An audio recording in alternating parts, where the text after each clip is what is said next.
नमस्कार, आप देख रहे हैं स्पीड ऑफ टाइम्स वाराणसी से। 14 अप्रैल 2025 को अम्बेडकर जयंती के अवसर पर SC ST उपयोजना बजट अधिकार दिवस के रूप में मनाए जाने के संदर्भ में राष्ट्रीय अलायंस फॉर सोशल जस्टिस की ओर से राज्यों के दलित संगठनों आंदोलन के नेतृत्व कर साथियों के साथ 3 दिवसीय चिंतन शिविर में दलित आदिवासी वर्ग के आर्थिक मुद्दे पर गंभीर चर्चा में SC ST उप योजना के लिए उत्तर प्रदेश सहित सभी राज्यों व केंद्र सरकार द्वारा कानून बनाने हेतु रणनीति पर निर्णय लिया गया। बाबा साहब की जयंती पे SC ST बजट अधिकार दिवस के रूप में मनाएंगे। आज हम लोग 2 बजे यहाँ पे प्रेस कॉन्फ्रेंस भी करने वाले हैं। ब्रजेश भाई हैं हमारे और अन्य वरिष्ठ साथियों के साथ हम प्रेस कॉन्फ्रेंस करेंगे, लेकिन हम खास तौर से युवा साथी जो यहाँ बैठे हैं उनसे अपील करना चाह रहे हैं कि कम से कम इस पर्चे को ध्यान से बस सुने और कैसे हम अपनी आर्थिक आजादी के लिए आगे लड़ाई लड़ सकते हैं उसके बारे में हमें बैठक करके आगे विचार करना होगा। एक पर्चा है जो हम आज पूरे बनारस के अलग अलग जगहों पे भिजवा रहे हैं ताकि आम जनता को, आम लोगों को इसकी समझदारी आए कि हमारी लूट कहाँ हो रही है। साथियों, मैं ये पर्चा पढ़ के आपको सुना रहा हूँ। शुरुआत इसी से कर रहा हूँ कि जो सामाजिक न्याय की आधी लड़ाई है, आर्थिक बजट में पूर्ण हकदारी। सामाजिक न्याय की लड़ाई तभी पूरी होगी जब हमारी आर्थिक बजट में पूर्ण हकदारी होगी। साथियों, विगत दिनों national alliance for social justice की ओर से देश के 18 राज्यों के दलित संगठनों व आंदोलन के नेतृत्वकारी साथियों की 3 दिवसीय चिंतन शिविर में दलित वर्ग के आर्थिक मुद्दे पर गंभीर चर्चा में SC ST उप योजना, SC ST वो उप योजना है जो 1980 के दौर में बना था। 1980 के दौर में जो उपयोजना बना था उसके संदर्भ में हम बात करने के लिए उत्तर प्रदेश सहित सभी राज्यों को केंद्र सरकार द्वारा कानून बनाने हेतु रणनीति पे निर्णय लिया गया है। दलितों और आदिवासियों के लिए उप योजना को राष्ट्रीय कानून बनाने जाने के संदर्भ में national alliance for social justice एवं अन्य संगठन के साथियों ने नेता प्रतिपक्ष को ज्ञापन दिया और देश भर में SC ST बजट में बड़े पैमाने पर हो रहे लूट के बारे में अवगत कराया।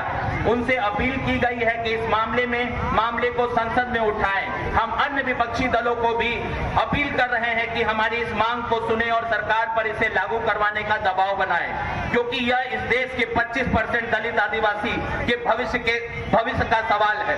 वर्ष 2024-25 में केंद्रीय बजट 48 लाख करोड़ रुपए था, जिसमेन 1,65,000 करोड़ रुपए लगभग 3.5% अनुसूचित जाति के लिए और 1,32,000 करोड़ रुपया मात्र 2.7% अनुसूचित जनजाति के लिए आवंटित किया गया। जबकि अनुसूचित जाति अनुसूचित जनजाति की योजना के अनुसार हमें लगभग 8 लाख करोड़ रुपया अनुसूचित जाति के लिए और अनुसूचित जनजाति के लिए लगभग 4 लाख करोड़ रुपए चाहिए थे।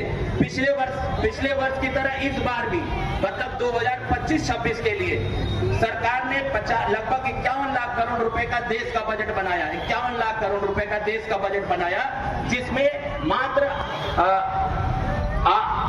83 लाख 8 करोड़ 35 लाख 742 लाख करोड़ का आवंटन होना जिसमें होना चाहिए था, लेकिन हमें सिर्फ 1 करोड़ 68 लाख रुपए ही प्राप्त हुए हैं, जो कुल बजट का सिर्फ 3% है। यानी मिलना चाहिए हमको 17%, SC का और ST का भी मिला ले तो लगभग 23% हमें मिलना चाहिए, लेकिन हमें मिला सिर्फ 3.5%। इस बार भी लगभग 6 लाख करोड़ रुपया सरकार हमें कम आवंटित की है।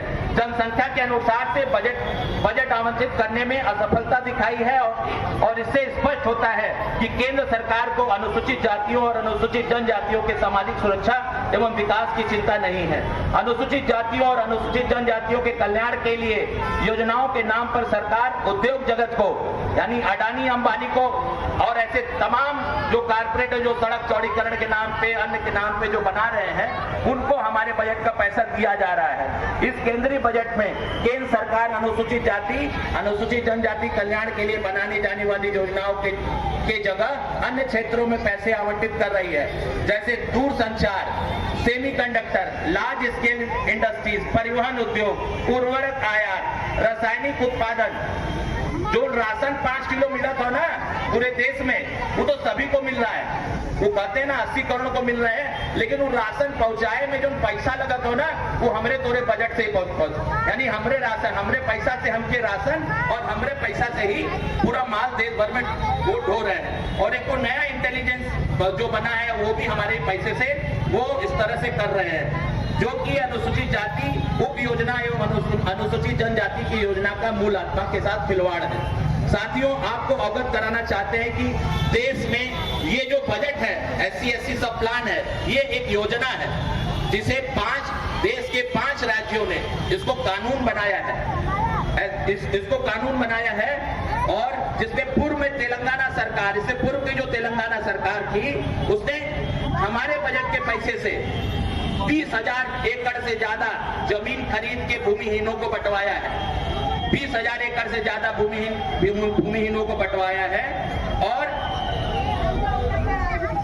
जो हमें लोन मिलता है बजट को लेके, कम से कम 42,000 परिवारों को उसने उद्योगों के लिए आवंटन किया। 1300 छात्रों को विदेश भेजा है हायर एजुकेशन पढ़ने के लिए। कल्पना करिए, आज हम अपने गांव से BHU अपने बच्चों को नहीं पढ़ा सकते, वो राज्य ने 1300 छात्रों को विदेश भेजा था। किसके पैसे से भेजा था? बजट के पैसे से, हमारे आपके बजट के पैसे से। अगर वो छोटा सा राज्य 1300 छात्रों को विदेश भेज सकता है, 1200 आवासीय विद्यालय बना सकता है, तो उत्तर प्रदेश जैसे राज्य में हम क्यों नहीं बनवा सकते? साथियों, आपको अवगत कराना चाहता हूं कि देश में 5 राज्यों में ये बनाया जा चुका है। और उसके अलावा जब ये जो बजट का पूरा मुद्दा है, अनुच्छेद 46 के कारण ये हमें अनुसूचित जाति, अनुसूचित जनजाति विशेष घटक उपयोजना या अन्य लाभ प्रदान किए जाते हैं। लेकिन दुखद पहलू यह है कि आजादी के 77 साल बीत जाने के बावजूद भी अनुसूचित जाति और अनुसूचित जनजाति के हितों को लगातार अनदेखी की जा रही है। अभी तक केंद्र सरकार ने अनुसूचित जाति के आर्थिक बजट के लिए कोई समर्पित मंत्रालय भी नहीं बनाया है। वर्तमान में सामाजिक न्याय एवं अधिकारिता मंत्रालय अनुसूचित जातियों और पिछड़ी जनजातियों के लिए काम कर रही है। साथियों, SC/ST उप योजना के तहत दलित वर्ग की जनसंख्या के अनुपात में राज्य और केंद्र सरकार बजट से राशि आवंटन के मुद्दे पर national alliance for social justice ने देश भर में 14 अप्रैल बाबा साहब